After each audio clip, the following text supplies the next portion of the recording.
ओम नमः शिवाय। आइए शुरू करते हैं शिव शंकर भोलेनाथ की बड़ी अच्छी कथा। किसी नगर में एक धनी व्यापारी रहता था। दूर दूर तक उसका व्यापार फैला हुआ था। नगर के सभी लोग उस व्यापारी का सम्मान करते थे। इतना सब कुछ संपन्न होने के बाद भी उस व्यापारी को दुख था, क्योंकि उसका कोई पुत्र नहीं था, जिसके कारण उसे अपनी मृत्यु के पश्चात व्यापार के उत्तराधिकारी की चिंता हमेशा सताती रहती थी। पुत्र प्राप्ति की इच्छा से व्यापारी प्रत्येक सोमवार भगवान शिव जी का व्रत पूजन किया करता था और शाम के समय शिव मंदिर में जाकर शिव जी के सामने घी का दीपक जलाया करता था।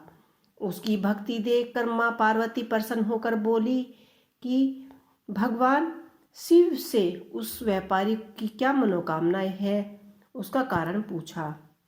भगवान शिव बोले कि इस संसार में सबको अपने कर्म के अनुसार ही फल की प्राप्ति होती है। जो प्राणी जैसा कर्म करता है वैसा ही फल मिलता है। उसके पूर्ति हेतु वे शिव जी से बार बार अनुरोध करती रही। अतः माता के आग्रह को देखकर भगवान भोलेनाथ को उस व्यापारी को पुत्र प्राप्ति का वरदान देना पड़ा। वरदान देने के पश्चात भोलेनाथ माता पार्वती से बोले कि आपके आग्रह पर मैंने पुत्र प्राप्ति का वरदान तो दे दिया है, परंतु इसका पुत्र 16 वर्ष तक से अधिक समय तक जीवित नहीं रहेगा। उस रात भगवान शिव व्यापारी के स्वप्न में आए और उसे पुत्र प्राप्ति का वरदान दिया और उसके पुत्र के 16 वर्ष के जीवित रहने का ही भेद बताया। वह व्यापारी ना तो खुश हुआ और खुशी को नष्ट कर दिया। व्यापारी पहले की तरह सोमवार के दिन भगवान शिव जी का विधि व्रत करता रहा। कुछ महीने के बाद उसकी घर में एक अति सुंदर बालक ने जन्म लिया और घर में खुशियां ही खुशियां भर गई। बहुत धूमधाम से पुत्र का समारोह मनाया गया, परंतु व्यापारी को पुत्र जन्म की अधिक खुशी नहीं हुई, क्योंकि उसे पुत्र की अल्प आयु के रहस्य का पता था। जब पुत्र 12 वर्ष का हुआ तो व्यापारी ने उसे उसके मामा के साथ पढ़ने के लिए वाराणसी भेज दिया।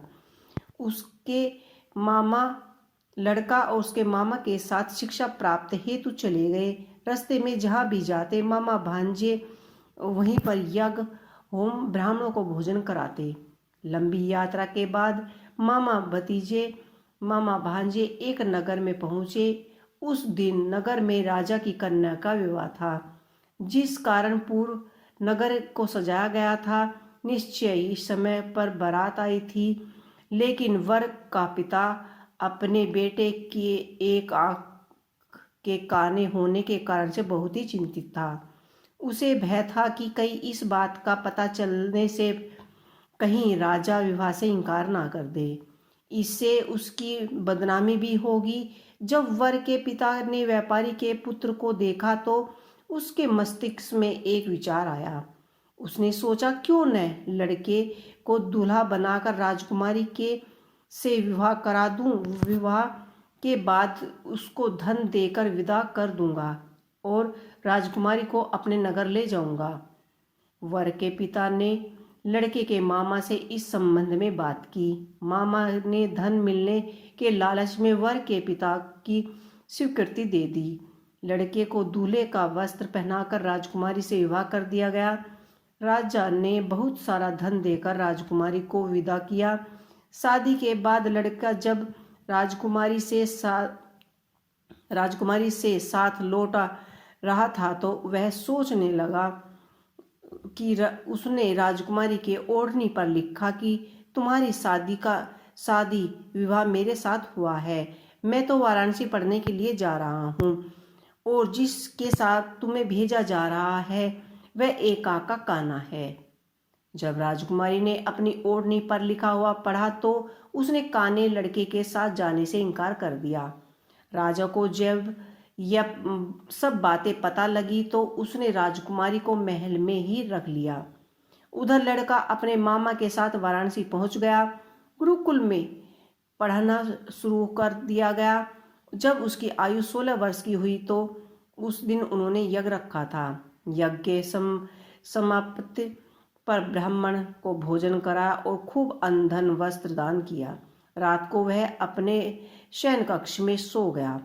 शिव के वरदान के अनुसार शयन कक्ष में ही उसके प्राण पखेरु उड़ गए।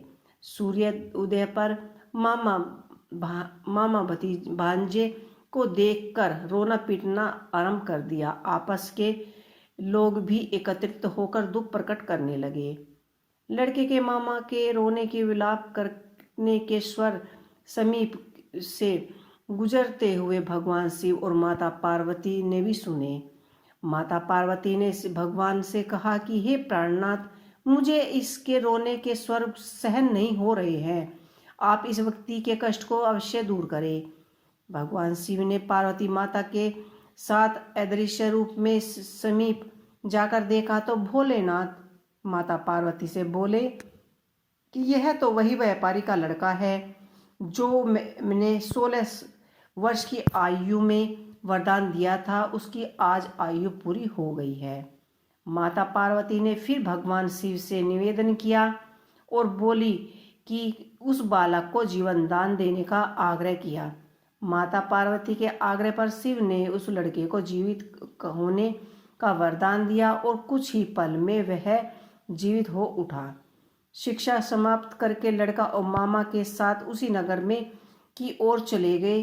दोनों चलते हुए उसी नगर में जा पहुँचे जहाँ उस लड़के का विवाह हुआ था। उस नगर में यज्ञ का आयोजन किया गया।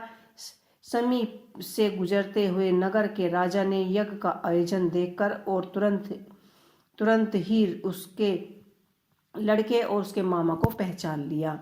यज्ञ के समापन होने पर राजा मामा और लड़के को महल ले गए और कुछ दिन उसने महल में ही रखकर बहुत सारा धन वस्त्र आदि देकर राजकुमारी के साथ विदा कर दिया।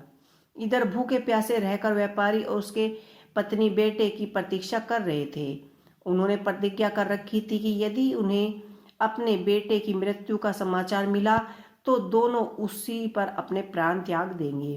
परंतु जैसे ही उन्हें अपने बेटे के जीवित वापस लौटने का समाचार सुना तो वे बड़े ही प्रसन्न हुए। वह अपनी पत्नी और मित्रों के साथ नगर के द्वार पर जा पहुंचे। अपने बेटे विवाह का समाचार सुनकर पुत्र वधू राजकुमारी को देखकर उसकी खुशी का ठिकाना न रहा।